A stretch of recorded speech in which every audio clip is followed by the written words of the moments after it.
সমস্ত দর্শক শ্রোতা বন্ধুকে স্বাগত জানিয়ে শুরু করছি সমস্যা এবং সমাধান, মানে আপনারা বুঝে গেছেন সাস। সমস্যা এবং সমাধান জ্যোতিষশাস্ত্রের এক অনবদ্য অনুষ্ঠান। আর অনবদ্য অনুষ্ঠান কারণ আপনারাই জানেন যে জ্যোতিষ জগতের যে বর্ণময় ব্যক্তিত্বকে আমরা উপস্থিত করতে পারি এই অনুষ্ঠানে, তিনি তার নিজস্বতায় জ্যোতিষশাস্ত্র জ্ঞানের উন্মোচন করেছেন আপনাদের সামনে এবং নানা সমস্যার সমাধান করে আজকে জনপ্রিয়তার উচ্চ শিখরে বিরাজ করছেন। তার জ্যোতিষশাস্ত্রের জ্ঞান ভাণ্ডারকে তিনি তার মস্তিষ্কে এমনভাবেই রেখে দিয়েছেন যে যে কোনো বিষয়কে এত সুন্দরভাবে উপস্থাপনা করা বোধহয় তার পক্ষেই সম্ভব। আর সেই জন্যই তো জ্যোতিষ জগতের, আপনারা জানেন, ওয়ার্ল্ড অ্যাস্ট্রোলজার সোসাইটির পঞ্চম সম্মেলনে গত 23/5/2004 অনুষ্ঠিত হয়েছিল। সেখানে জ্যোতিষ ব্যক্তিত্ব এবং আধ্যাত্মিক জগতের ব্যক্তিত্বের বিচারে জ্যোতিষ মাঝারে তিনি জয় করে নিয়েছেন তাদের বিচারে স্বর্ণমুকুট। আর এই স্বর্ণমুকুট জয় তার নিজস্বতা না থাকলে কখনোই সম্ভব নয়, কারণ তার জ্ঞান, জ্যোতিষশাস্ত্রের জ্ঞান, আধ্যাত্মবাদের জ্ঞান।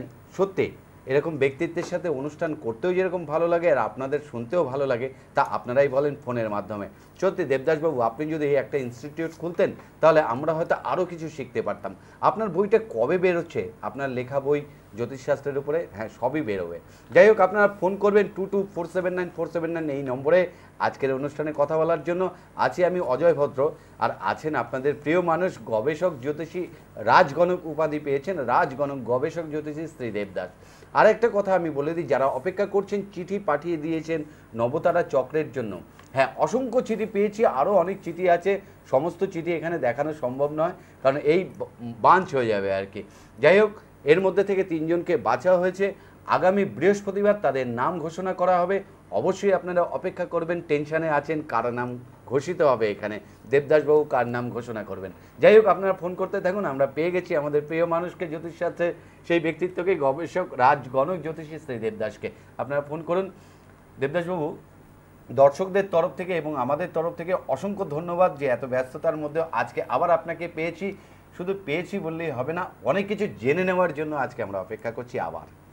অজয়, তোমাকে এবং তার সাথে সাথে এটিএন কলকাতা স্টুডিও কর্তৃপক্ষকে এবং এত রাতে এই ক্যামেরার পিছনে থেকে অক্লান্ত পরিশ্রম করে এই অনুষ্ঠানকে যারা সকলের কাছে পৌঁছে দিচ্ছে, সেই সমস্ত টেকনিশিয়ান ভক্তরা এবং সর্বোপরি যারা এই মুহূর্তে তোমাদের জনপ্রিয় টিভি চ্যানেল এটিএন কলকাতায় সমস্যা এবং সমাধান অনুষ্ঠান দেখবার জন্য টিভি সেটের সামনে এসে উপস্থিত তোমাদের সকলকে আমার প্রীতি এবং শুভেচ্ছা জানিয়ে এবং সর্বমঙ্গলময়ী শ্রী শ্রী তারা মায়ের চরণে তোমাদের জীবনের সার্বিক মঙ্গল কামনা করে অনুষ্ঠান শুরু করছি সমস্যা এবং সমাধান। জ্যোতিষ জগতের একটা বহু চর্চিত নাম গবেষক জ্যোতিষী রাজগণক জ্যোতিষী শ্রী দেবদাস, সবারই প্রশংসায় পঞ্চমুখ সবাই আর কি। যাই হোক, কারণ অসংখ্য ফোনের মাধ্যমে জানতে পারি, বা ধরুন আমার সমাজ জীবনে যাদের সাথে ওঠা বসা করি বা মেলামেশা করি, তারা সকলেই কিন্তু আপনার প্রশংসায় পঞ্চমুখ, মানে অনুষ্ঠান দেখবেই। যাই হোক, আমরা আলোচনা করছি, আপনি আলোচনা করছিলেন কোন লগ্নের পক্ষে মারক গ্রহ কোনটি, এটা নিয়ে আলোচনা করছিলেন। এটার আবার বিশদ আজকে আলোচনা।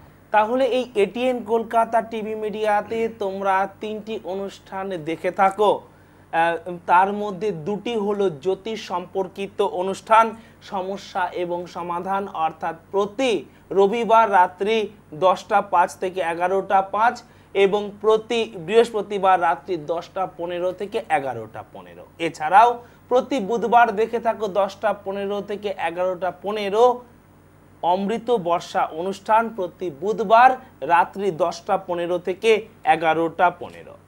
তাহলে এই অনুষ্ঠানগুলোতে আমি তোমাদের কাছে উপস্থাপন করে আসছিলাম আমাদের বৈদিক ট্র্যাডিশন তথা জ্যোতিষশাস্ত্রের বিভিন্ন বিষয় সম্পর্কে, এবং আলোচনা করতে করতে আমি এসে উপস্থিত হয়েছিলাম মারক গ্রহ সম্পর্কে। বৈদিক ট্র্যাডিশন, যারা তোমরা এই অনুষ্ঠানকে দেখো না বা বৈদিক ট্র্যাডিশন সম্পর্কে বিশেষ ওয়াকিবহাল নও, তোমাদের মধ্যে একটা ধারণা আছে যে বৈদিক ট্র্যাডিশন মানে কিছু অশিক্ষিত ব্যক্তির কিছু কুসংস্কার, বৈদিক ট্র্যাডিশন কিছু সামাজিক কুপ্রথা, এছাড়া আর বা কি হতে পারে বৈদিক ট্র্যাডিশন? বৈদিক ট্র্যাডিশন মানে ওই গেরুয়া বা লাল রঙের একটি কাপড় গায়ে দিয়ে মাথাতে একটি চন্দন বা সিঁদুরের টিপ কেটে কিছু কুপ্রথা সমাজের মধ্যে ছড়িয়ে দেওয়া। দেখব সত্যি কি বৈদিক ট্র্যাডিশন তাই?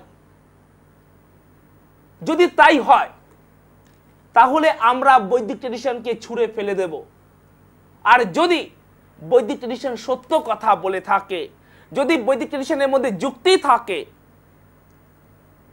তাহলে আমরা তাকে নিয়ে চিন্তা ভাবনা করব এবং অবশ্যভাবে তাকে গ্রহণ করব। কি করে যুক্তি থাকবে দেবদাস বাবু? আপনাদের বৈদিক ট্র্যাডিশনে গাছকে শিব বলে পূজা করা হয়। তারা গাছকে শিব বলে তারা পূজা করে থাকে এবং তার গোড়াতে জল দিয়ে থাকে। এর পিছনে কি যুক্তি আছে? এ শুধুমাত্র এক কুসংস্কার। এ সমাজের বুকে অশিক্ষার বিস্তার। দেখব সত্যি কি তাই? শিব কাকে বলা হয়েছে? শিবের আরেক নাম হলো নীলকণ্ঠ। কেন, কি জন্য? সমুদ্র মন্থনের ফলে যে বিষ উত্থিত হয়েছিল, মহাদেব বা শিব সেই বিষকে পান করেছিলেন এবং বিনিময়ে আমাদেরকে অমৃত প্রদান করেছিলেন। সেই বিষকে তিনি পান করে এই জীবকুলকে ধ্বংসের হাত থেকে রক্ষা করেছিলেন। তাই তার আর এক নাম নীলকণ্ঠ। আর গাছ কি করে?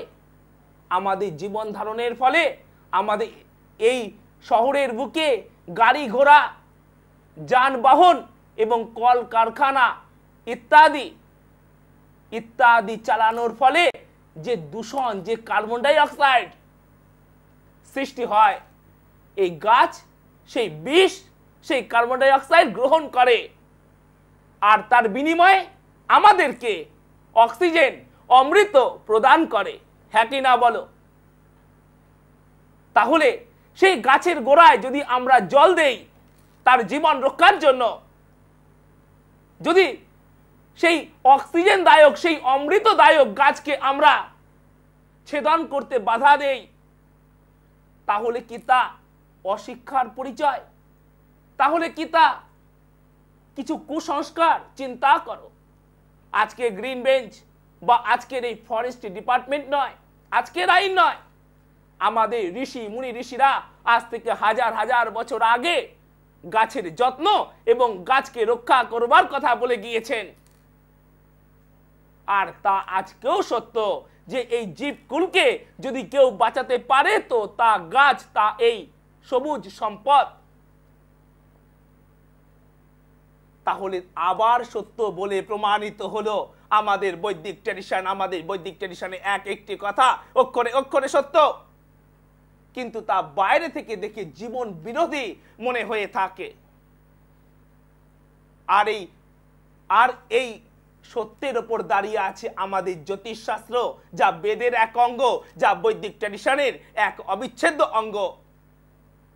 আর তাই নেই আমরা আলোচনা করব যে আমাদের জীবনে মারক গ্রহগুলো কি। দেবদাস বাবু, জীবনের কথা বলুন। এত রাতে এটিএন কলকাতা খুলে বসেছি মৃত্যুর কথা শুনতে নয়।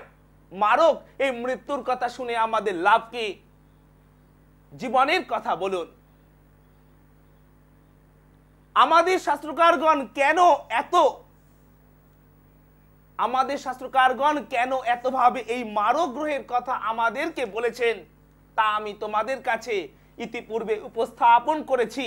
আজ আরো দৃঢ়ভাবে এবং আরো বিস্তারিতভাবে উপস্থাপন করব। আমাদের শাস্ত্রকারগণ বলছেন যে আমাদের এই স্থূল শরীরের মৃত্যুই আমাদের একমাত্র মৃত্যু নয়।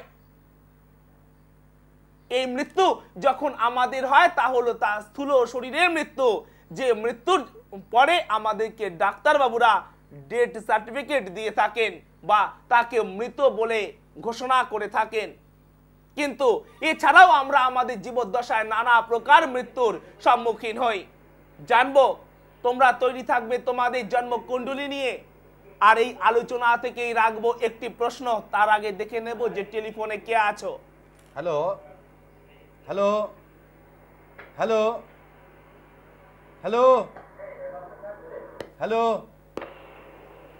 হ্যালো, লাইনটা ডিস্টার্ব। তাহলে আমি যে বিষয়টি নিয়ে আলোচনা করছিলাম যে এই স্থূল শরীরে মৃত্যু ছাড়াও আমরা প্রতিদিন প্রতিনিয়ত আরো বিভিন্ন প্রকার মৃত্যুর সম্মুখীন হই।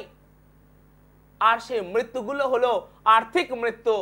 একটি মানুষের কাছে যদি তার প্রয়োজনীয় অর্থ না থাকে, সে যদি জীবনের সমস্ত কিছুতে বিপর্যস্ত হয় অর্থের জন্য, যদি তার একমাত্র প্রতিবন্ধকতা হয়ে দাঁড়ায় অর্থ, তাহলে অবশ্যভাবে তা মৃত্যু সম যন্ত্রণাদায়ক।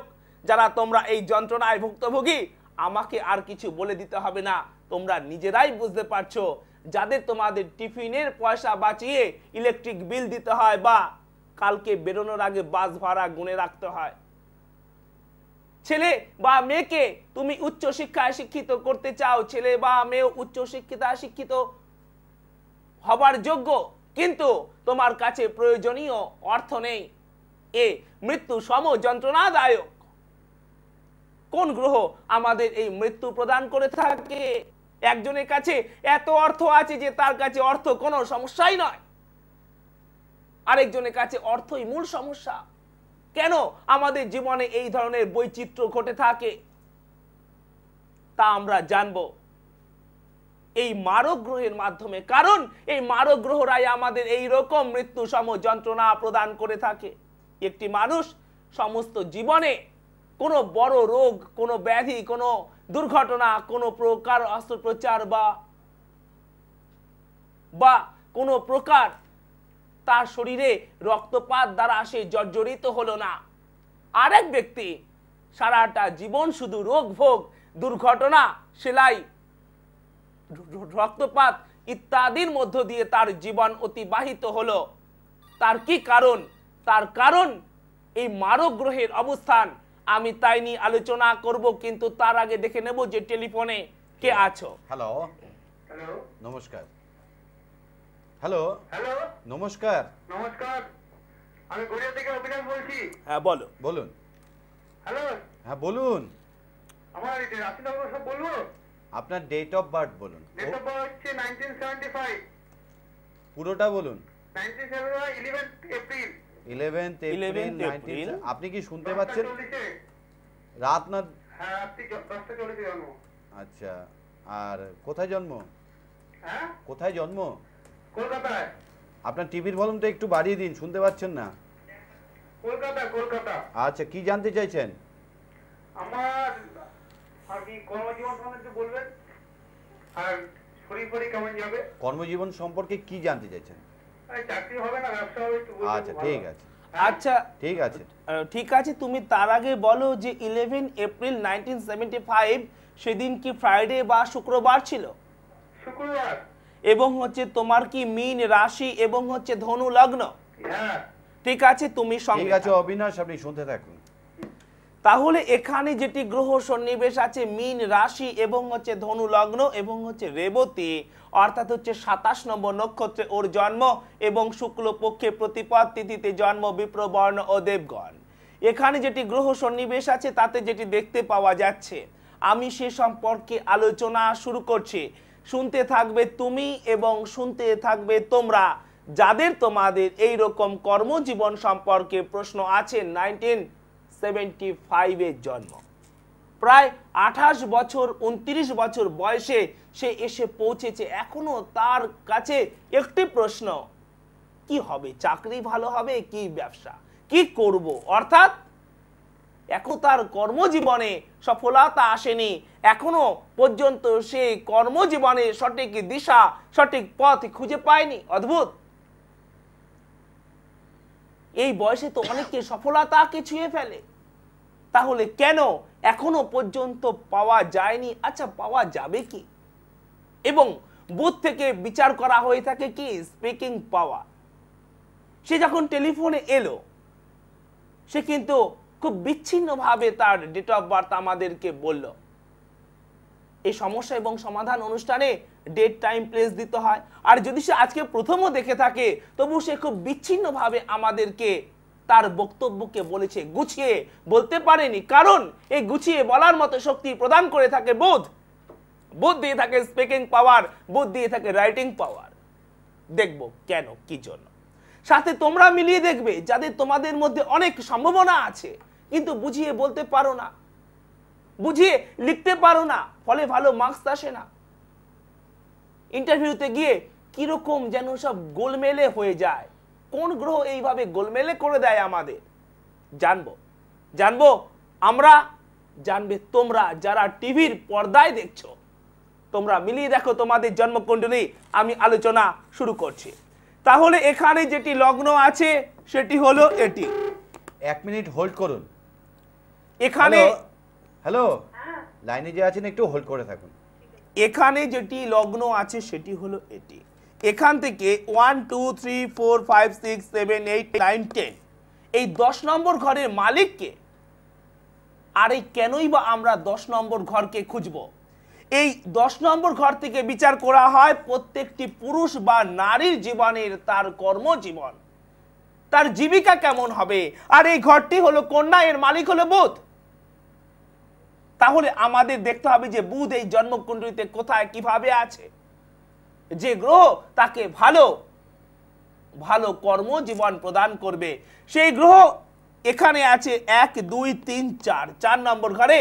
আর বুধ এখানে প্রথম 15 ডিগ্রিতে নিচস্থ, বাকি 15 ডিগ্রিতে দুর্বল। এখানে বুধ একা নেই, আছে বুধ, আছে বৃহস্পতি এবং তার সাথে আছে এখানে রবি এবং হচ্ছে চন্দ্র। একটি ঘরে 4টি গ্রহ আছে। এখানে চন্দ্র এবং বৃহস্পতি গজকেশরী যোগ হয়েছে কিন্তু তা সুফল দিতে পারছে না, কারণ এখানে নিচস্থ বুধের সাথে মিলে গিয়ে বৃহস্পতি ধন নাশ যোগ সৃষ্টি করেছে। যারা তোমরা এখনো পর্যন্ত নোট করোনি, নোট করে নাও। বুধ প্লাস বৃহস্পতি ইজিক্যাল টু ধন নাশ যোগ। এই দুটি গ্রহ যদি আমাদের জন্মকুণ্ডলীতে একসাথে থাকে তাহলে আমরা জীবনে কোনোভাবেই আর্থিক সফলতাকে প্রাপ্ত হতে পারি না। এবং এখানে এই 10 নম্বর ঘরের মালিক অর্থাৎ তোর কর্মপতি এখানে নিচস্থ অবস্থায় আছে। যদি কর্মপতি নিচস্থ অবস্থায় থাকে তাহলে কিভাবে ভালো জব লাভ করা যাবে? তোমরা তোমাদের জন্মকুণ্ডলী খুলে দেখো যে তোমাদের জন্মকুণ্ডলীতে কি রকম গ্রহ অবস্থান আছে। এবং শুধু তাই নয়, তার সাথে সাথে বুধ থেকে বিচার করা হয় স্পিকিং পাওয়ার, বুঝিয়ে বলবার ক্ষমতা। তাই আমরা দেখতে পেলাম যে তার মধ্যে বুঝিয়ে বলবার ক্ষমতা কম আছে। তাহলে দেখলে যে গ্রহরা কিভাবে আমাদের জীবনে কথা বলে ওঠে। এখন একটা প্রশ্ন আমাদের মনে জেগেছে যে এ কবে জীবনে ভালো কর্ম লাভ করবে আর তোমরাই বা জীবনে কবে ভালো কর্ম লাভ করবে? বুধ ছাড়া কখনো ব্যবসা হতে পারে না। বুধ থেকে বুদ্ধিমত্তা, সুতরাং ব্যবসা এর পক্ষে বা তোমাদের জন্মকুণ্ডলীতে যাদের বুধ এই ঘরটাতে আছে তাদের পক্ষে ব্যবসা শুভ হবে না। এর পক্ষে চাকরি সম্ভব কিন্তু অবশ্যভাবে গ্রহ প্রতিকারের মাধ্যমে, না হলে 29 বছরও হয়নি 39 বা 49 কখনোই কিন্তু সম্ভব হবে না তার কর্মজীবনে সফলতা লাভ করা। শুনে মনে হচ্ছে যে দেবদাস বাবু কত নির্দয় আপনি। এই নির্দয় ফলাফল আমি জানাচ্ছি না, এই নির্দয় কথা বলছে তার জন্মকুণ্ডলী। তাহলে আমরা আলোচনাকে এগিয়ে নিয়ে যাব। তার আগে দেখে নেব টেলিফোনে কে আছে এবং তার সাথে সাথে আমি টেকনিশিয়ান ভক্তদের বলছি যে তোমরা একটি টেলিফোনের উত্তর দেবার পরে আমাদের আলোচনা করবার কিছু সময় রেখে পরবর্তী টেলিফোন দেবে। হ্যাঁ মা, তুমি বলো যে তুমি কে বলছো? হ্যালো, হ্যাঁ নমস্কার, আপনাকে অনেকক্ষণ ধরে অপেক্ষা করছি। হ্যাঁ মা নমস্কার। হ্যাঁ মা বলো। বলো। মীনাক্ষী রায় আছে, বলুন। আমার মেয়ে বড় মেয়ে, ওর জন্ম হচ্ছে, ওর নাম মহুয়া রায়। হ্যাঁ 16ই মে 83 তে জন্ম। 16ই মে 83 তে জন্ম। হ্যাঁ বিকেল 4:30। বিকেল 4:30। স্থান বারাসাত। বারাসাত। হ্যাঁ ওর এই পড়াশোনা, ওই বিএ ফাইনাল দিয়েছে। আচ্ছা। হ্যাঁ ও মানে এইবার মানে কি পড়াশোনা আর হবে না উচ্চ শিক্ষা হবে কিনা, কিংবা চাকরি বাকরি কিছু কিংবা ব্যবসা, হ্যাঁ আর বিবাহ, বিয়ের ব্যাপারটা। আচ্ছা মা তুমি বলো যে 16ই মে 1983 সাল সেদিন কি সোমবার ছিল? হ্যাঁ সোমবার। এবং মা ওর কি হচ্ছে মিথুন রাশি এবং হচ্ছে তুলা লগ্ন? হ্যাঁ হ্যাঁ হ্যাঁ ঠিক আছে মা, সঙ্গে থাকো। ওর বিয়ের ব্যাপারটা একটু বলবেন। হ্যাঁ অবশ্যই বলবেন, অসংখ্য ধন্যবাদ আপনাকে। তাহলে এখানে যেটি গ্রহ সন্নিবেশ আছে ওর হচ্ছে মিথুন রাশি এবং হচ্ছে তুলা লগ্ন এবং হচ্ছে আদ্রা অর্থাৎ হচ্ছে 6 নম্বর নক্ষত্রে ওর জন্ম, শুক্লপক্ষের পঞ্চমী তিথিতে জন্ম এবং হচ্ছে শূদ্র বর্ণ ও নরগণ। এখানে যেটি গ্রহ সন্নিবেশ আছে আমি সে সম্পর্কে আলোচনা শুরু করছি, শুনতে থাকবে তুমি এবং শুনতে থাকবে তোমরা। তাহলে এখানে যেটি গ্রহ সন্নিবেশ আছে তাতে যেটি দেখতে পাওয়া যাচ্ছে, আচ্ছা দেখবো শিক্ষা সে কেন জীবনে লাভ করতে পারছে, আর ভালো শিক্ষা কি আছে। ওর লগ্ন হলো এটা, আর লগ্ন থেকে যার যেখানে লগ্ন লেখা থাকে সেখান থেকে কত নম্বর ঘর থেকে বিচার করতে হয় শিক্ষা, সেখান থেকে সর্বদা অ্যান্টি ক্লক 4 নম্বর ঘর থেকে বিচার করতে হয় শিক্ষা। 1 2 3 4 এই যে 4 নম্বর ঘর তোমরা মিলিয়ে দেখো, যাদের তোমাদের শিক্ষা বা বিবাহ বা বিবাহিত জীবন সম্পর্কে প্রশ্ন আছে, তাহলে এই ঘরটি হলো মকর, এর মালিক কে? শনি। এখানে তো কোনো গ্রহ নেই, দেয়ার আর নো প্ল্যানেট। তাহলে আমাদের খুঁজে বের করতে হবে জন্মকুণ্ডলিতে শনি কোথায়, আর শনিকে খুঁজে পেলে আমরা এক ঢিলে 2 পাখি পেয়ে যাব, অর্থাৎ ওর জীবনে শিক্ষাস্থানের মালিক হলো শনি এবং তার সাথে সাথে অবশ্যভাবেই এই তুলা লগ্নের পক্ষে রাজ্যকারক গ্রহ শনি। আর এই শনি ও লগ্নে তুঙ্গস্থ অবস্থায় বসে আছে, তাই ওর পক্ষে শিক্ষা জীবন শুভ এবং এই তুঙ্গস্থ শনি তাকে কর্মজীবনেও ভালো সফলতা প্রদান করবে। তাহলে এই জন্মকুণ্ডলিতে ওর বিবাহ ও বিবাহিত জীবন কেমন আছে সেটাকে আমাদের খুঁজে বের করতে হবে। আপনি তো বললেন যে দেবদাস বাবু শিক্ষা এবং তার সাথে কর্মজীবন ভালো, তাহলে আবার আপনি যে বলে থাকেন যে যদি লগ্নে শনি থাকে তা নাকি বিবাহ এবং বিবাহিত জীবনে সমস্যা দেয়, তা কি এই শনি দেবে? ওর এখানে লেখা আছে লগ্ন, তোমরা মিলিয়ে দেখবে তোমাদের জন্মকুণ্ডলী, এখান থেকে 1 2 3 4 5 6 7 এই 7 নম্বর ঘর থেকে বিচার করা হয়ে থাকে বিবাহ ও বিবাহিত জীবন। এই ঘরটি হলো মেষ, এর মালিক হলো মঙ্গল, সেই মঙ্গল চলে গেছে 8 নম্বর ঘরে। আর যে কোনো জন্মকুণ্ডলীতেই যদি 8 নম্বর ঘরে মঙ্গল থাকে বা সপ্তমপতি থাকে তাহলে তা শুভ নয়। যে গ্রহ তাকে বিবাহিত জীবনে সুখ শান্তি প্রদান করবে তা হলো 7 নম্বর ঘরের মালিক বা সপ্তমপতি। তোমরা মিলিয়ে দেখবে তোমাদের জন্মকুণ্ডলী এবং এই মঙ্গল থেকে বিচার করা হয় বিবাহিত জীবনে সুখ শান্তি এবং তার সাথে সাথে লগ্নে শনি অবশ্যভাবেই বিবাহিত জীবন অতীব সমস্যাদায়ক এবং বিবাহের ক্ষেত্রে বহু বাধা আছে। এই লগ্নে শনি বারবার সম্বন্ধের সম্পর্কগুলোকে ছিন্ন করবে এবং বিবাহে বাধা দেবে, হয়তো দেবার সম্ভাবনা আছে, মনে হচ্ছে দেবে, এমন কোনো বিষয় নেই। গ্রহরা জীবনে অবশ্যভাবে কথা বলে ওঠে, সুতরাং মা সেই জন্য অবশ্যভাবে তুমি গ্রহের বিষাক্ত ছোবলের আগে অভিজ্ঞ কোনো অ্যাস্ট্রোপামিস্টের সহায়তা নেবে, যেন ওর বয়সটা 36 বা 37 না হয়ে যায়, তার আগেই তুমি অভিজ্ঞ কোনো অ্যাস্ট্রোপামিস্টের সহায়তা নেবে। এবং তার সাথে সাথে তোমরা যারা দেখলে যে তোমাদের জন্মকুণ্ডলিতে সপ্তমপতি অষ্টমে চলে গেছে বা লগ্নে শনি আছে, সেজন্য তোমরাও আর বিলম্ব না করে অভিজ্ঞ কোনো অ্যাস্ট্রোপামিস্টের সহায়তা নেবে। আর মীনাক্ষী দেবী যদি দেবদাসবাবুর সাথে যোগাযোগ করতে চান তাহলে অবশ্যই স্ক্রিনে দেবদাসবাবুর ফোন নাম্বার যাচ্ছে, আপনি নোট করে নিতে পারেন। তাহলে আমরা মারক গ্রহ নিয়ে আলোচনা করছিলাম। আমরা একজনকে তো দেখতে পাই, আমরা আমাদের সমাজ জীবনে কোনো ব্যক্তিকে দেখতে পাই যে সে সারা জীবন কোনো প্রকার বড় রোগ ব্যাধি দুর্ঘটনা ছাড়াই তার জীবনকে অতিবাহিত করে। আবার আমরা এমন ব্যক্তিকে দেখি যে যাকে আজকে ভেলুর কালকে কলকাতা পরশু দিল্লি যেতে হয় তার চিকিৎসার কারণে, মাঝে মাঝেই তার শরীরে ঘটে থাকে অস্ত্রোপচার বা অপারেশন। কেন, কি জন্য? এই মৃত্যু সম যন্ত্রণা আমাদেরকে কোন গ্রহ প্রদান করে থাকে? তাই আমরা জানবো এই বিভিন্ন প্রকার মৃত্যুর কথা। আমরা দেখতে পাই আমাদের সমাজ জীবনে অকাল বৈধব্য, সন্তানহানি কোনো গল্প কথা নয়, এগুলো ঘটে থাকে মানুষের জীবনে, কারোর বা ঘটে না। আবার কারোর জীবনে বা বারবার ঘটে এবং তাকে শোক দ্বারা আপ্লুত করে দেয়। মানুষ যেন একটা সব দেহে পরিণত হয়ে যায়। সে চলছে ফিরছে কথা বলছে, কিন্তু তার চোখে মুখে যেন শোক, মৃত্যুর ছায়া, মৃত্যু যেন তাকে আচ্ছন্ন করে রেখেছে। কেন ঘটে থাকে এই সমস্ত জীবনের নানা প্রকার মৃত্যু সমযন্ত্রণা? তার কারণ আমাদের মারক গ্রহ, যে গ্রহরা আমাদেরকে মৃত্যু সমযন্ত্রণা দিতে পারে, অর্থাৎ দিতে পারে মানে দেবার মতো ক্ষমতা রাখে। তাহলে আমরা জেনে ফেলবো এবং এর থেকেই রাখবো হচ্ছে প্রশ্ন, যে প্রশ্নের উত্তর তোমরা আমাকে লিখে পাঠাবে শ্রীরামপুরের ঠিকানায়। তাহলে আমাদের পক্ষে মারক গ্রহ কোন লগ্নের পক্ষে কে বা কারা আমি শুরু করেছিলাম, আজ আমি আরো সামনে এগিয়ে নিয়ে যাব। তাহলে আমাদের যদি মেষ লগ্ন হয়, তাহলে আমাদের পক্ষে মারক গ্রহ আমাদেরকে মৃত্যু সম যন্ত্রণা প্রদান করবার মতো ক্ষমতা রাখে বুধ, শুক্র এবং শনি। যদি এখানে লগ্ন বা অ্যাসেন্ডেন্ট লেখা থাকে।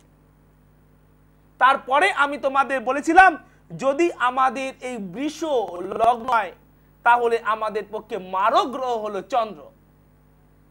যদি আমাদের এই মিথুন লগ্ন হয়, তাহলেও আমাদের পক্ষে মারক গ্রহ চন্দ্র। তবে চন্দ্র একা নয়, অন্য গ্রহের সাথে মিলিত হয়ে সেই চন্দ্র আমাদেরকে মৃত্যু সম যন্ত্রণা প্রদান করবার ক্ষমতা রাখে।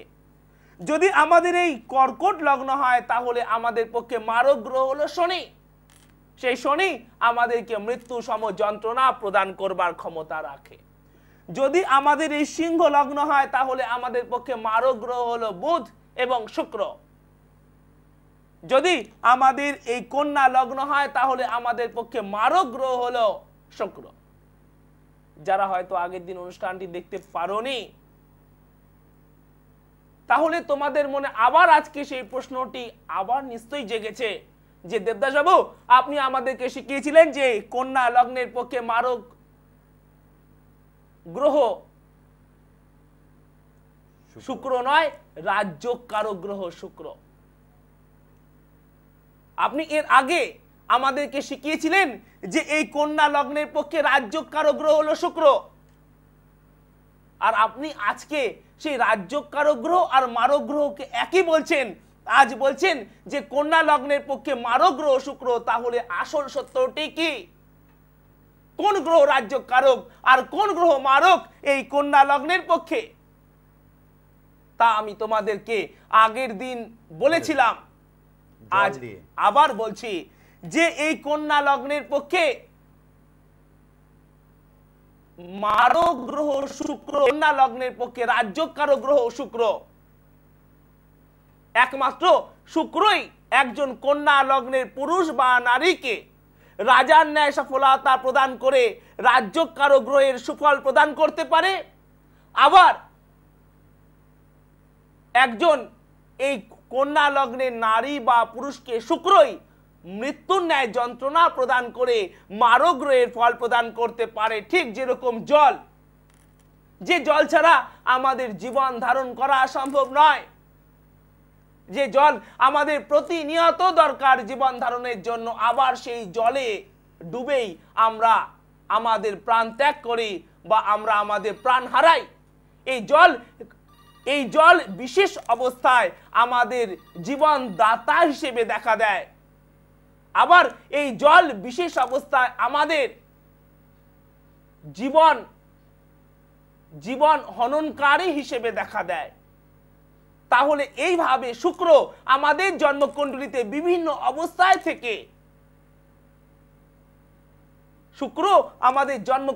বিভিন্ন অবস্থায় থেকে কখনো রাজ্যকারক আবার কখনো মারক গ্রহের ফল প্রদান করে থাকে। কোথায় কি অবস্থায় সে কি ফল প্রদান করবে তাই নিয়ে আলোচনা করব, কিন্তু তার আগে দেখে নেব যে টেলিফোনে কে আছো। হ্যালো, নমস্কার। হ্যাঁ মা, নমস্কার। আমি আমার ছেলের সম্বন্ধে জানতে চাই। ছেলের নাম রজত মণ্ডল। কি নাম? রজত মণ্ডল। রজত মণ্ডল। মণ্ডল, বলুন কোথা থেকে বলছেন? হ্যাঁ, আমি কৈখালি থেকে বলছি। আচ্ছা বলুন। আচ্ছা, ওর জন্ম হচ্ছে 1980। ডেটটা আগে বলুন। 15 ডিসেম্বর। 16 15 15 হ্যাঁ 15 ডিসেম্বর 1980 80 হ্যাঁ 7:45 সকাল এই সন্ধ্যাবেলা 7:45 PM। হ্যাঁ কোথায় জন্ম? হচ্ছে বিলাসপুর মধ্যপ্রদেশ এমপি এখন ছত্তিশগড় হয়েছে ওটা আচ্ছা আচ্ছা, এমপি। হ্যাঁ বিলাসপুর। বলুন। আমি ওর সম্বন্ধে জানতে চাই এই ওর বৈবাহিক জীবনটা কিরকম হবে আর চাকরি বাকরিটা কিরকম আর বিদেশ যাত্রা আছে কিনা আর চাকরি শরীর স্বাস্থ্য কিরম যাবে। আচ্ছা আচ্ছা মা তুমি বলো যে 15 ডিসেম্বর 1980 সেদিন কি সোমবার ছিল? হ্যাঁ এবং ওর কি মীন রাশি এবং হচ্ছে কর্কট লগ্ন? হ্যাঁ ঠিক আছে মা, সঙ্গে থাকো। বর্তমানে কি করছে আপনার ছেলে?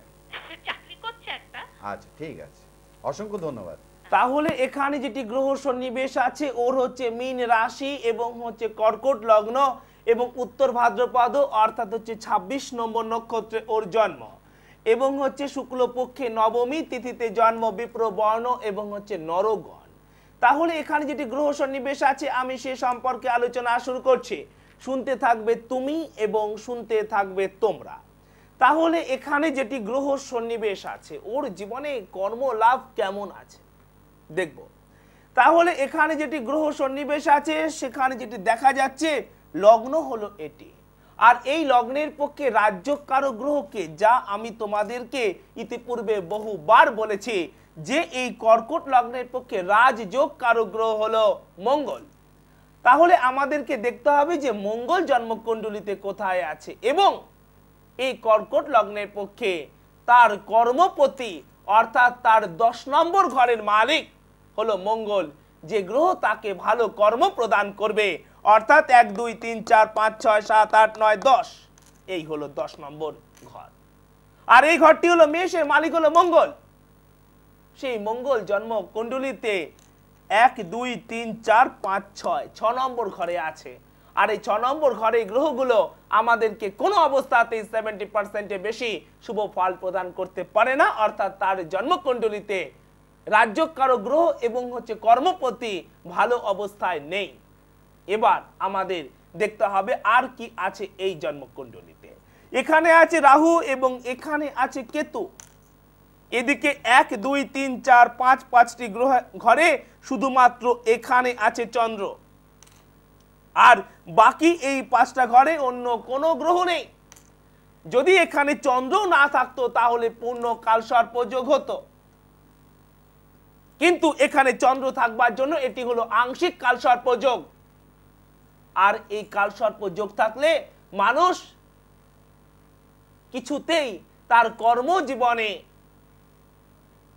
যোগ্য সফলতা লাভ করতে পারে না। হয়তো পারে না, মনে হয় পারে না, এমন কোনো বিষয় নেই। কালসর্প যোগ থাকলে সে ব্যক্তি কোনোভাবেই জীবনে তার যোগ্য সফলতা লাভ করতে পারে না এবং জীবনে কোনো স্থায়িত্ব অর্জন হয় না। Unbalance life. কি করে জীবনে ব্যালেন্স আসবে? কারণ এই ছকের মধ্যেই তো কোনো ব্যালেন্স নেই। সমস্ত গ্রহগুলো এই দিকে, এই দিকটা সম্পূর্ণ ফাঁকা। একটি ইমারত গড়ে ওঠে এই 4টি কলমের ওপর, আর সেখানে যদি 2টি কলম থাকে তাহলে সেটি দোদুল্যমান। ঠিক সেই রকম এই ছকে সমস্ত গ্রহগুলো একদিকে আর এই দিকে কোনো গ্রহ নেই। সেজন্য এই জন্মকুণ্ডলী জীবনের উন্নতি লাভের ক্ষেত্রে অত্যন্ত ভাবে বাধা প্রদান করবে এবং সন্তান ক্ষেত্রে শোক নিয়ে আসবে। কি বলছেন দেবদাস বাবু? এত নিরাশার বাণী শোনাচ্ছেন।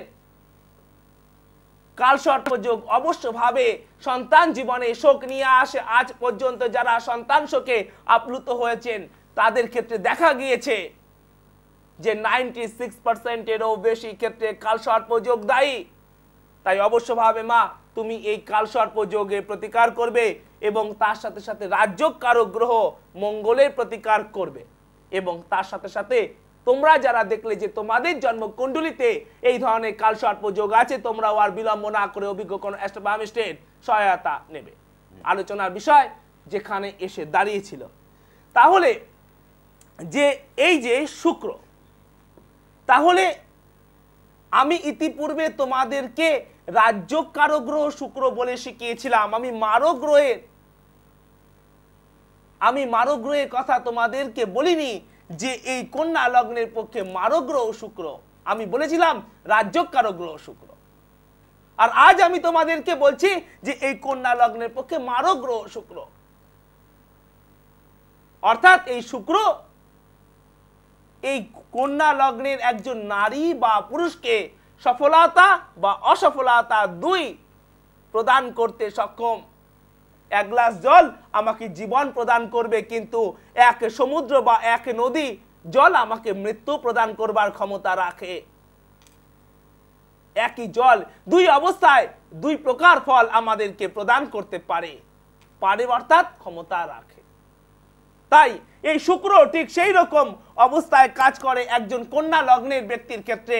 যারা তোমরা জ্যোতিষ অনুরাগী আছো অবশ্যভাবে এই বিষয়টিকে নোট করে নাও। এটি বহু কেউ ভুল করে ফেলে এই বিচারের ক্ষেত্রে। ঠিক যেরকম আমরা মিথুন লগ্ন সম্পর্কে ইতিপূর্বে বলেছিলাম যে এখানে চন্দ্র একা মারক নয়, অন্য গ্রহের সাথে যুক্ত হলে মারক হবে। যেমন আমি বলেছিলাম যে বৃষ লগ্নের ক্ষেত্রে যে এই ঘরে চন্দ্র শক্তিশালী, আবার এই বৃষ লগ্নের পক্ষে চন্দ্রই মারক। ঠিক সেই রকমই একটি জটিল বিষয় এই কন্যা লগ্ন, যে এই কন্যা লগ্নের পক্ষে রাজ্যকারক গ্রহ শুক্র এবং কন্যা লগ্নের পক্ষে মারক গ্রহ শুক্র। এর জন্যই তো এত সুন্দর এবং সঠিক বিচার, আমি মাঝখানে ইন্টারাকশন করতেই হচ্ছে আমাকে, এত সুন্দর এবং সঠিক বিচার করেন বলেই তো আপনি রাজগণক উপাধিটা পেয়েছেন। এবারে আমি আলোচনা করব তুলা লগ্ন সম্পর্কে। ইতিপূর্বে আমি তোমাদেরকে বলেছি যে তুলা লগ্নের পক্ষে রাজ্যকারক গ্রহ হলো শনি। তাহলে মারক গ্রহকে এই তুলা লগ্নের পক্ষে মারক গ্রহ হলো মঙ্গল। যারা তোমরা এখনো পর্যন্ত নোট করনি তোমরা নোট করে নাও। এইবারে আমরা জানবো যে বৃশ্চিক লগ্ন সম্পর্কে। এই বৃশ্চিক লগ্নের পক্ষে রাজ্যকারক গ্রহ কে, তা আমি তোমাদেরকে বলেছিলাম যে বৃহস্পতি বৃশ্চিক লগ্নের পক্ষে রাজ্যকারক গ্রহ, কিন্তু মারক গ্রহ কে? এই বৃশ্চিক লগ্নের পক্ষে মারক গ্রহ কে বা কারা? এই বৃশ্চিক লগ্নের পক্ষে মারক গ্রহ বুধ, মারক গ্রহ শুক্র এবং মারক গ্রহ মঙ্গল। এবার আমরা জানবো এই ধনু লগ্ন সম্পর্কে। যদি আমাদের এখানে লং লগ্ন বা অ্যাসেন্ডেন্ট লেখা থাকে তাহলে আমাদের পক্ষে মারক গ্রহ কে বা কারা? এই ধনু লগ্নের পক্ষে মারক গ্রহ হলো বৃহস্পতি এবং শুক্র। শুক্র এবং হচ্ছে বৃহস্পতি এই ধনু লগ্নের পক্ষে মারক গ্রহ। এবার আমরা জানবো যে মকর লগ্ন সম্পর্কে, যে এই মকর লগ্নের পক্ষে মারক গ্রহ কে বা কারা? এত সময় যে আমি এই মেষ থেকে যে কয়েক সপ্তাহ ধরে আলোচনা করছি, এর মধ্যে আমি রাহু বা কেতুর নাম এখনো পর্যন্ত বলিনি মারক গ্রহ হিসেবে, কিন্তু এই মকর লগ্নের ক্ষেত্রে আমরা মারক গ্রহ হিসেবে পেয়ে যাচ্ছি রাহুকে। অর্থাৎ রাহু হলো মকর লগ্নের পক্ষে মারক গ্রহ। এইবার আমরা জানবো এই কুম্ভ লগ্ন সম্পর্কে এবং জানবো মীন লগ্ন সম্পর্কে। জানবো যে এদের পক্ষে মারক গ্রহগুলো কে বা কারা। কিন্তু তার আগে আমরা জানবো যে এই যে মারক গ্রহগুলো তো আমাদের জন্মকুণ্ডলিতে থাকবেই। অর্থাৎ আমরা যখন মাতৃগর্ভ থেকে জন্ম লাভ করি ঠিক সেই সময় আমাদের মহাকাশে এই গ্রহদের যে অবস্থান থাকে তার স্থির চিত্র, তার স্টিল ফটোগ্রাফ হলো আমাদের এই জন্মকুণ্ডলী। তাহলে আমাদের পক্ষে যে গ্রহই রাজ্যকারক গ্রহ হোক বা যে গ্রহই মারক হোক তার জন্মকুণ্ডলীতে থাকবে না এমন নয়। অর্থাৎ আমরা যখন জন্মলাভ করেছি সেই সময় মহাকাশে বুধ ছিল না বা শনি ছিল না বা মঙ্গল ছিল না, এমন অসম্ভব। তাহলে মারক গ্রহগুলো কোন অবস্থায় আমাদেরকে মারক ফল দেবার ক্ষমতা রাখবে বা মারক ফল প্রদান করবে? যদিও আলোচনাটি থেমে গিয়েছে মকরে গিয়ে, কুম্ভ এবং মীন লগ্নের যারা ব্যক্তি আছো তারা উদ্গ্রীব যে দেবদাস বাবু আর দুটো ঘর যদি বলে দেন তাহলে আমাদেরও হয়ে যায়। ঠিক ওই রিজার্ভেশন কাউন্টারে লাইন দিয়ে চলতে চলতে চলতে একটাতে লাঞ্চ টাইম, ঠিক তোমার সামনেই শাটারটি পড়ে গেল, আবার খুলবে 1:30টায়। বলবো, কিন্তু তার আগে আমরা জানবো আরো একটি বিষয়, যে মারক গ্রহগুলো কোন ঘরে থেকে আমাদের জীবনে কোন সাইডটাকে আক্রান্ত করতে পারে। অর্থাৎ এই মারক গ্রহগুলো তো আমাদের জন্মকুণ্ডলী কোনো না কোনো ঘরে থাকবে, আর এই মারক গ্রহগুলো যে ঘরে থাকবে সেই ঘরটি আমাদের লগ্ন থেকে কাউন্ট করে কোনো না কোনো একটি ঘরে পড়বে। অর্থাৎ আমাদের যেখানে লগ্ন বা অ্যাসেন্ডেন্ট লেখা আছে, আমি যদি ধরে নেই যে আমাদের লগ্ন লেখা আছে এখানে, তাহলে এই ঘরে যদি মারক গ্রহ থাকে, তা যদি ভালো বা খারাপ কি অবস্থায় থাকবে এবং কিভাবে তুমি বুঝবে যে তোমার মারক গ্রহ তোমাকে মারক ফল দেবে নাকি মারক ফল দেবে না, বা খারাপ ফল দেবে বা খারাপ ফল দেবে না, তা নিয়ে আমি পরে আলোচনা করব। কিন্তু আগে আমি ঘরের সাথে তোমাদের কিছু পরিচয় করিয়ে দেই। যদি মারক গ্রহ আমাদের লগ্নে যদি খারাপ অবস্থায় থাকে, তাহলে আমাদের স্বাস্থ্যকে আক্রান্ত করবে। ফিরে আসবো, তার আগে দেখে নেব যে টেলিফোনে কে আছে। হ্যালো হ্যালো হ্যালো, নমস্কার। নমস্কার, আমি কল্যাণী থেকে বলছি, শ্রাবণী। শ্রাবণী কি? হ্যাঁ, শ্রাবণী কি? শ্রাবণী সমদ্দার। হ্যাঁ, নামটা পুরো বলতে হয়। আচ্ছা, ঠিক আছে। বলুন। একটু আমি ভাইয়ের ব্যাপারে একটু জানতে চাই। হ্যাঁ, ডেট অফ বার্থ বলুন। ডেট অফ বার্থ বলুন। 16 সেপ্টেম্বর 16 সেপ্টেম্বর। তাড়াতাড়ি বলুন। 86 সালে জন্ম। 86? হ্যাঁ। সময়? আর হচ্ছে একটু মানে কর্মস্থান। সময়টা বলুন, সময়টা। সময়টা 4:45। কি রাত না দুপুর না বিকেল? ভোর। বলুন, একটু তাড়াতাড়ি বলুন, সময় নষ্ট। ভোরবেলা, মঙ্গলবার। কোথায় জন্ম? কল্যাণী। কল্যাণী। কি জানতে চাইছেন বলুন। হ্যালো। হ্যাঁ, কি জানতে চাইছেন? হ্যাঁ, কর্মযোগটা। আচ্ছা, ঠিক আছে। আচ্ছা, 1 মিনিট। আচ্ছা, তাহলে তুমি বলো যে সোমবার দিন রাত্রি পেরিয়ে মঙ্গলবার ভোরে, হ্যাঁ, তাহলে ওর কি হচ্ছে কুম্ভ রাশি এবং হচ্ছে সিংহ লগ্ন। হ্যালো, মীন রাশি সিংহ লগ্ন। মা তুমি কি করে বলছো? আবার বলছি 16 সেপ্টেম্বর 1986। হ্যাঁ, সেদিন সোমবার দিন রাত্রি পেরিয়ে গিয়েছে। হ্যাঁ, মঙ্গলবার। এবং হচ্ছে মঙ্গলবার দিন ভোরবেলা। হ্যাঁ, এবং হচ্ছে যে কুম্ভ থেকে, আমি আবার বলছি, ওর হচ্ছে কুম্ভ রাশি। আচ্ছা। এবং হচ্ছে সিংহ লগ্ন। তুমি আগে কি রাশি জানতে? হ্যালো, মীন। ছেড়ে দাও। আপনি পরে আবার ফোন করবেন, এইভাবে ডিস্টার্ব করে লাভ নেই, বলতে পারছেন না পুরো। মা, আমি তোমার প্রশ্নের উত্তর দিতে পারলাম না। যারা তোমরা টেলিফোনে আসবে, সঠিকভাবে ডেট অফ বার্থ নিয়ে আসবে, তাহলে তোমাদেরও সুবিধা হবে এবং আমারও বিচার করতে সুবিধা হবে।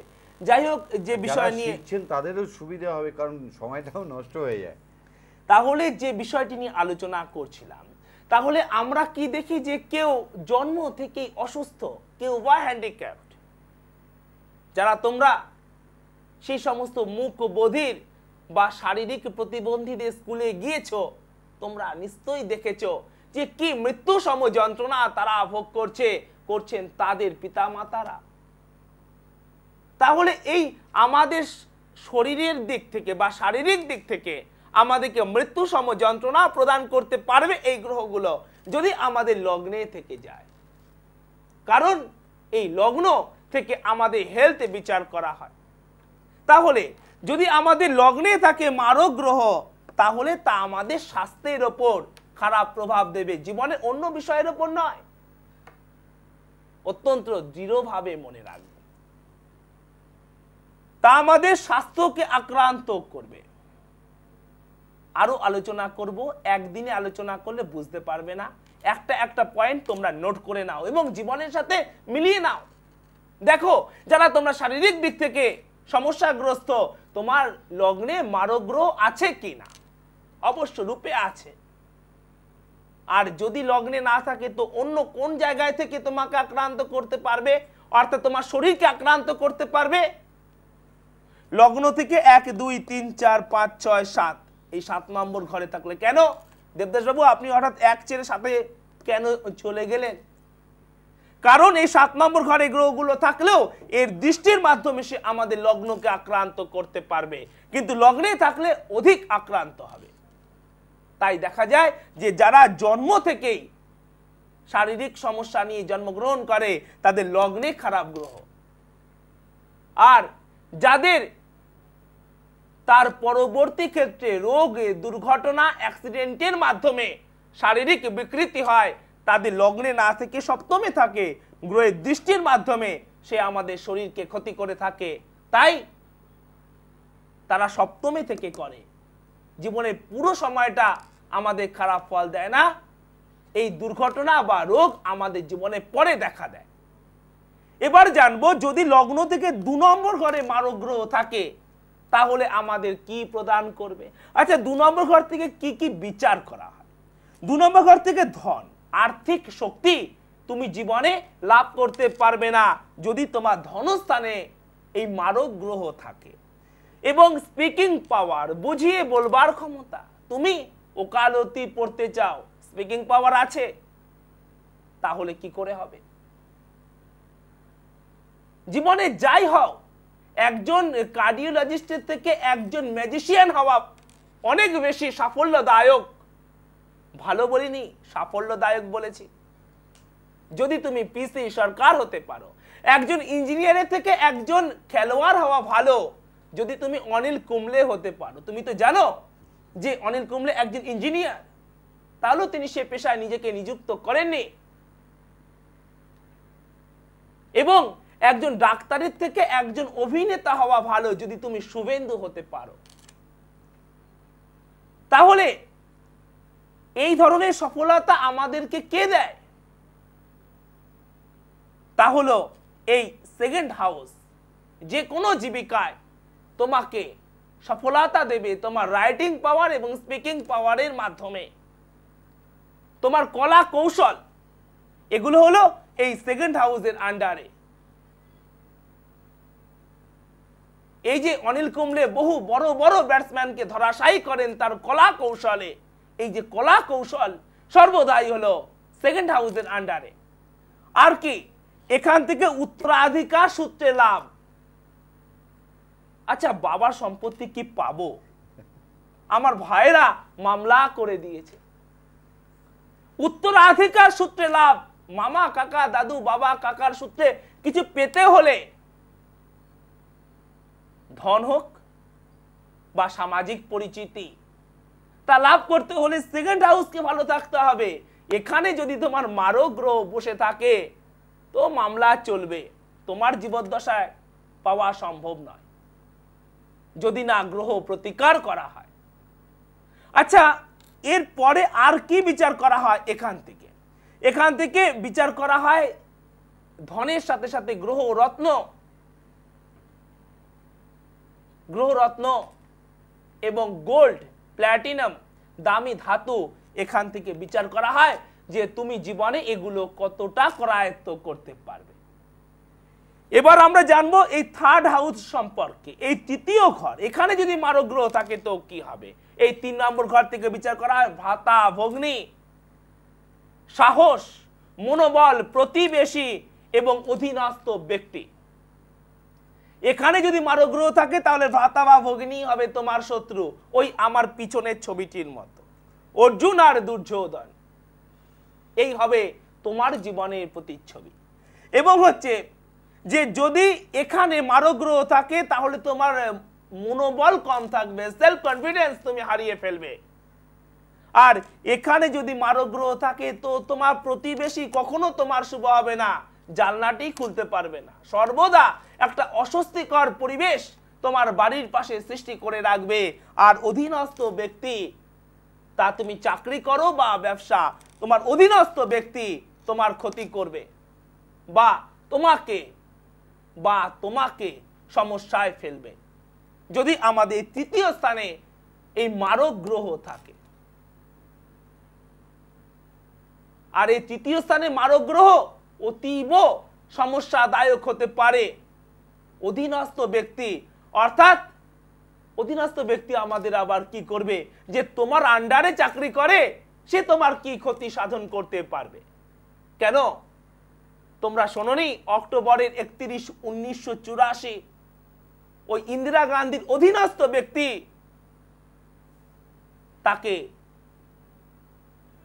তাকে মৃত্যু প্রদান করেছিল। তাই অবশ্যভাবেই অধীনস্থ ব্যক্তি তোমার অনেক ক্ষতি করতে পারে, তোমার ব্যবসা বা তোমার চাকরি জীবনে তোমাকে মিথ্যে কলঙ্কে কলঙ্কিত করতে পারে। এবার যেটি বিষয় আমরা জানবো, এই 4 নম্বর ঘর, এই 4 নম্বর ঘর থেকে কি বিচার করা হয়, সেটি হলো একাডেমিক কোয়ালিফিকেশন, বিদ্যা, মাতা, মা, মন, বাহন, গাড়ি এবং বিশ্রাম, রেস্ট, এগুলো বিচার করা হয় এই 4 নম্বর ঘর থেকে। যদি এখানে তোমার মারক গ্রহ বসে যায় তো শিক্ষায় বাধা হয়তো হবে, হতে পারে, হবার সম্ভাবনা আছে, এমন কোনো বিষয় নেই, হবেই। মায়ের অকাল মৃত্যু বা মায়ের সাথে সম্পর্কের অবনতি, বাহন লাভ করা জীবনে হবে অত্যন্ত কঠিন, আর বিশ্রাম তো হবেই না, সর্বদা তোমাকে সারা জীবন পরিশ্রম করতে হবে। আর মন, মানসিক শান্তি তুমি কিভাবে লাভ করবে যদি তোমার 4 নম্বর ঘরে মারক গ্রহ বসে যায়? এগুলো সর্বদা বিচার করতে হয় এই 4 নম্বর ঘর থেকে। তাহলে দেবদাস বাবু, আপনি কি এখনো বলে দেবেন যে এই মকর লগ্ন আর মীন লগ্নের পক্ষে মারক গ্রহকে? অবশ্য বলবো, কিন্তু এই দুটি ঘরকে আমি কেন বাকি রেখেছি অনেক ডিটেলসে বলতে হবে, এই দুটি ঘর বলবো, কিন্তু আগামী দিন